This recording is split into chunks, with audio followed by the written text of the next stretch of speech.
All right, here's the 5th video that I made. I got all this fuel rail assembly off of here, both sides of it. I was having a hard time getting the gas line off of the fuel rail, so I'm having to end up just pushing it to the side kind of and work around it. So next is we're gonna take, there's I think about 1, 2, 3, 4, 5, 8, maybe 10 maybe intake bolts off of here, and then we're gonna have this intake off. So what you can see is pretty dirty in here. So that's what we're gonna do next.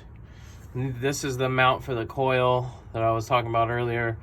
Those go down into the heads, and so do all these bolts right here, including this one in the front right here. I don't know if you can see. So that's what I'm gonna do next.